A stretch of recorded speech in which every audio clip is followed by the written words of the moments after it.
Today's episode is sponsored by Rev, the productivity powerhouse for content creators, journalists, market researchers, and more.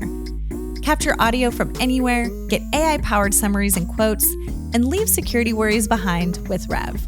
Whether you're on the go or in the office, Rev's got you covered. Discover more at rev.com. Hi, I'm Kendall Kelton, and I'm your host today on The Rough Draft. Featuring honest conversations with folks from across the creative industry, The Rough Draft explores the creative process, tools, and resources used by some of the best in the business. From journalists to content creators and business leaders, we shed light on what it looks like to break into the industry, make mistakes, collaborate with others, and the essential tools that help us all along the way. This week, I'm talking with Alain Stephens, a staff writer at The Trace, an organization of investigative journalists covering gun violence. Alain specifically reports on developments in firearms technology and the ATF. And as a military veteran and gun owner, his work has led to really important public safety, civil rights, and criminal justice reform. In this episode, Alain discusses his unique career shift from military and law enforcement to investigative journalism.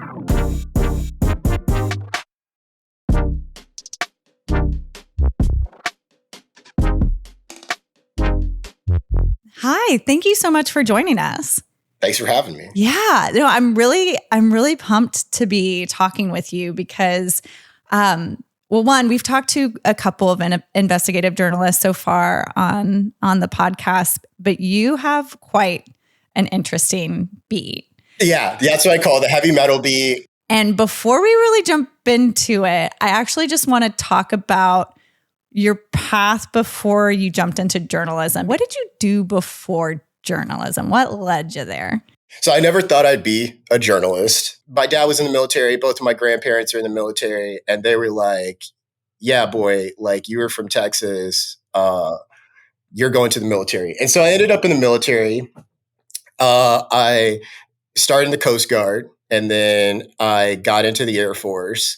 And then just like so many people, I ended up being a police officer in North Texas. And so I'm this criminal justice guy. I studied criminal justice. I studied sociology. And that was the path that I was going towards and ended up moving down to Austin with the intent of becoming a federal agent. Like that was my plan. Like I always wanted to be kind of more investigations.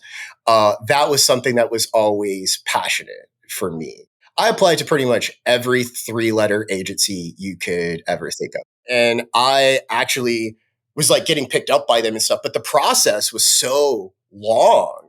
So during that time period, I had someone listening to, podcasting and we were just listening to a podcast and they were like, yo, I think you could do this. And it was kind of like one of those things being like, yeah, whatever. And like, no, like you talk like this all the time. And I was like, what?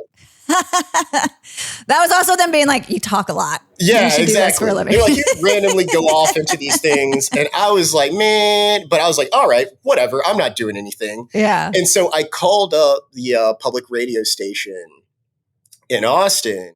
For some weird reason, they were just like, yo, we could use a volunteer to help book and produce and all this other stuff. I went to the public library in Austin. I got the like NPR handbook on reporting. That was my quick like week-long like I'm from law enforcement to journalist program. Yeah. I was enamored by the process of journalism and I saw the power of journalism like early on. I saw the response. I saw how people in the community would engage with journalists, how people would, feel that these stories were important when I'm working at this public radio station. And for me, as someone who didn't really have a strong journalism background, I had an investigative background. And so I would go out as this producer and have these real human interactions to kind of see like society's problems. And I could just empathize with them. And I empathized with them because these prior careers where I kind of saw perhaps like the lowest or the worst points in people's lives and really understood that it was something a little bit deeper than that. And it bothered me when I would go back to the newsroom and they were just like, all right, what's the next news of the day? Let's go. Like we got the interview. Let's move on. It was also the first Black person they hired in this radio station in like a decade, and the only Black public radio reporter in the entire state at the time, is also like, who are the types of people are in there? And they're overwhelmingly white. And so I essentially was like, how can I just do more impactful work? And more so, how can I get these editors to take me seriously when I would bring up these societal problems? I would be like, hey, we should look into the criminal justice system. We should look into juvenile incarceration. We should look into, wage theft. And they would just kind of roll their eyes, you're not really from here. You're not really from this. And it forced me to become an investigative reporter. What it caused me to do was it caused me to start going out and getting strong public records. And it caused me to just really have a strong proofing process, because I knew that the only way I could get some of these projects greenlit as being this outsider, I would walk into the pitch meeting and be the only guy to do this. And I just print out. We don't even need to print stuff out, but just as almost just like a theatrical moment, to just print out 100 pages and be like, and it's here, and throw it down and be like, it's all right here. It's like you have to work that hard to prove like the worth of the story. So my first investigations, I paid for out of my pocket. I did while my editors were on vacation. I did as absolute, just what I call black ops, no support whatsoever. But what happens is that they were good and they created impact and change, and they start bringing in awards. And when those awards come in, and when that outside recognition starts coming in, when, community leaders start kind of moving rules around, that is when I kind of saw like, okay, this there's something to this. And so I did that investigation, but there's a little bit of like, he got lucky. Every reporter gets lucky. So I always tell people that, like, what is harder than Michael Jackson making the Thriller album? It's making the Bad album. It's like the follow-up. It's like proving that, like, I'm not a one-hit wonder. And that second investigation is what sealed the deal. And I ended up doing a story about a juvenile who was arrested at 14 for essentially trying to defend his brother in a street fight down in Houston. Child of first generation migrant, ended up getting 99 years, right, on really poor paperwork. And it actually ended up being kind of the entryway for us to look at how the state for almost a decade was shuttling all sorts of juveniles off to the adult prison system using a legal loophole. But that one was one where, I was walking into prisons and my editors thought I was off sick, right? Like, I had to take days off. I was paying for paperwork, right, out of my own paycheck. But when that one came through, everyone kind of shut the hell up. And then other entities started throwing fellowships and partnerships and stuff at me. You're with the Trace. And so what drew you to joining their team? One of my first major investigations was really into the Bureau of Alcohol, Tobacco, Firearms, and Explosives. And in that, I submerged myself into arms trafficking and gun crime and the type of records that existed there. And no reporter was on this whatsoever.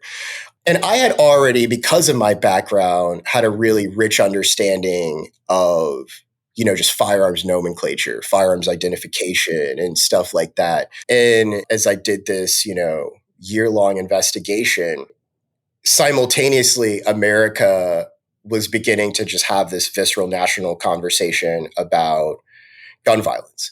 And so as I am reporting on this, Parkland happens and Sutherland Springs is happening. The worst shootings in America is happening. And I want to kind of put this in perspective. What is happening, right, is America is having this conversation and asking these questions. And they're asking these questions of the media, and ain't nobody there know how to answer it. And so suddenly I kind of ended up kind of rising into this moment where it's like, well, there is this one guy we heard of down in Texas, right? And that's how my name kind of started ringing out. They're like, there's this guy and he knows about guns and he knows about crime. And in fact, he spent the last year digging around, snooping around on every gun law, every, lobbying effort, every, arms trafficking case. He's already kind of talking to the ATF. He's already kind of getting sourced up in there. Use him. And so I started getting pulled out to do stuff on, hey, what type of gun was this in this mass shooting? How did someone get this type of gun? Could they prosecute the parent, right? And a lot of that stuff was what I started on. So The Trace is a nonprofit that's their entire thing. That's all they do, 24/7, all their reporters, all their editors, just doing guns. But I come to them at a journalism conference and I'm just like, you need someone who knows these damn guns. You need a Western guy. You need someone out here who's like grown up on it, because like someone who can get into that Second Amendment culture and someone who's not afraid of these things. And they were like, hell yeah, let's do it. It was like a match made in heaven. Well, I want to switch gears a bit.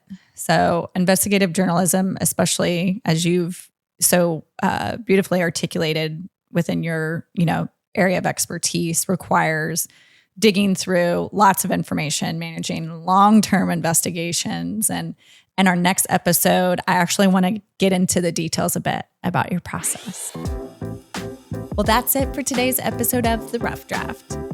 Be sure to rate and subscribe in order to stay up to date with the latest episodes, and visit rev.com/podcasts for even more content.